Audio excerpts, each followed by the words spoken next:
Kirby's Dream Land was released on Nintendo's Game Boy in 1992. I created this review simply using the Super Game Boy.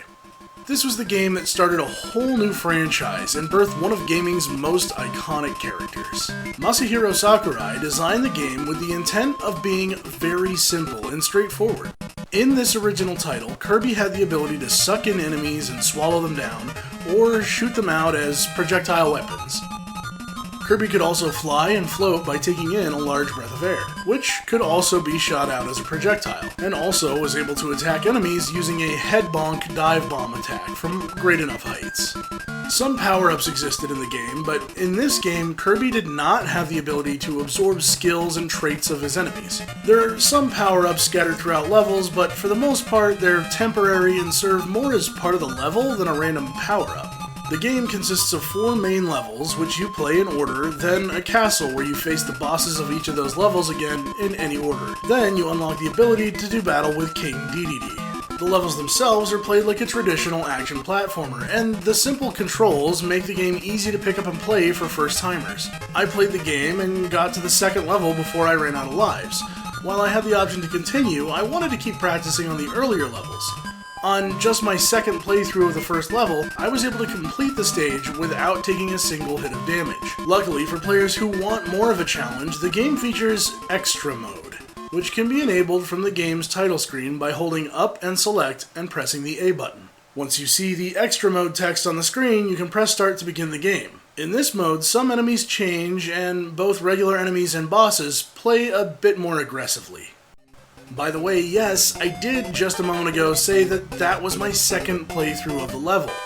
I realized going into this episode how rarely I touch on Game Boy titles, and just how iconic Kirby was. And when I was preparing to do this episode, I realized I'd never actually played Kirby's Dream Land. I have a little bit of experience with Kirby's Adventure on the NES, but even that was extremely limited, and while I'm very familiar with Kirby as a character, I'd never played the Kirby games before. Again, outside of a few minutes with Kirby's Adventure, I knew almost nothing of how the game was played, or what the characters were actually like. How have I avoided such a classic franchise all my life? I don't know, but I digress. I could talk about my lack of experience with Kirby games, but I would just rather talk about the game's music, because oh my goodness. Composer Jun Ishikawa really brought this game to life. From the title screen all the way through the game, the music in Kirby's Dream Land is just so good. It's catchy and bubbly and fun and never gets irritating and doesn't grind on you. If you die and have to replay part of a level, you don't dread hearing what's coming next.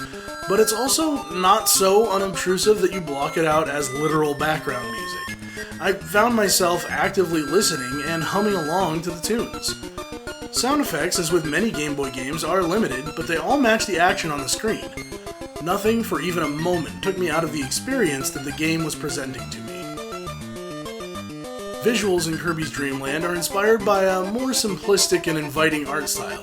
Kirby was intended to be soft and inviting, and enemies such as the iconic Wispy Woods, the recurring tree boss found in Kirby games, is also very straightforward in his character design. No character is made overly complicated, likely partially constrained by the capabilities of the Game Boy itself, but also as a part of Sakurai's vision to make the game as accessible as possible to the highest number of potential players. Still, despite the limitations of the Game Boy hardware, although the character designs are simplistic, they're also extremely clear and easy to see. Using the Super Game Boy with a little pink tint, you very quickly get past any simplicity and appreciate the hard work that went into making the sprites, backgrounds, and levels as detailed as they are. Sure, I had to double check the manual to make sure I wasn't just doing battle with Shy Guys and that this wasn't Super Mario Bros. 2, but at the end of the day, I'm actually really impressed with what I'm seeing from this game. Speaking of checking the manual, let's pop this bad boy open and see what kind of story Kirby's Dream Land has for us. Kirby to the rescue! On a tiny star somewhere far, far away from Earth, there is a very special place known as Dreamland. The Dreamlanders are very happy people who use their magical sparkling stars to play and work among the heavens. That is, until one dark night when the gluttonous King Dedede and his rotten band of thieves swoop down from the neighboring Mount Dedede for a midnight snack in Dreamland. Not only did they steal all their food, but they stole the Dreamlanders' treasured sparkling stars as well. Because the Dreamlanders didn't have the sparking stars to gather food anymore, they began to get very hungry. Suddenly, a spry little boy named Kirby happened along and said, "Don't worry, I'll get your food and your sparkling stars back." With these words, Kirby set off on his quest towards the dreaded Mount Dedede. We wish him luck. Alright, well, let's just say it's a good thing that it's in the manual that way, because unfortunately, when you're playing the game, there's no real detail about what you're working toward. There are no food items hidden throughout the levels to indicate that you're trying to recover anything, and there's no sense of darkness or lack of light, which leads me to believe that the sparkling stars aren't all that important. Add to that the fact that you have no inkling of who or what Dedede is, other than someone with a mountain named after him, or that you're really even working your way towards a final boss. And while stars are a common motif in the game, it never becomes absolutely clear that you aren't dreaming. Again, am I playing Mario 2? There is evidence in the game and in the manual that there are others like Kirby, an entire race of these pink little creatures. But it's not clear why none of them are brave enough to stand up for themselves, or just how a penguin with a giant mallet and a robe was able to steal the sparkling stars.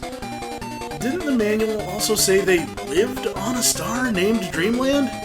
Why would you need sparkling stars in order to gather food?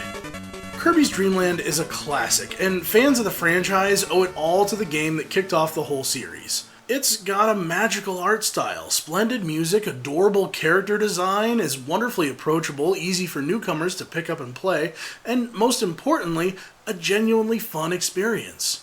But one thing it doesn't have is a good story.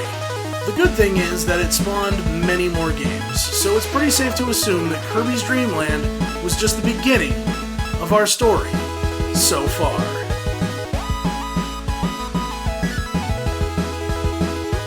Hey everybody, thanks for watching episode number 53 of Our Story So Far TV.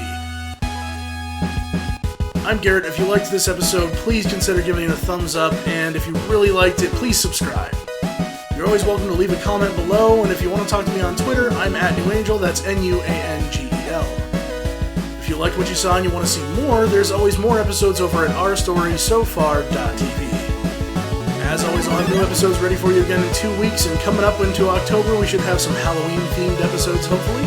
So until next time, take care of yourself.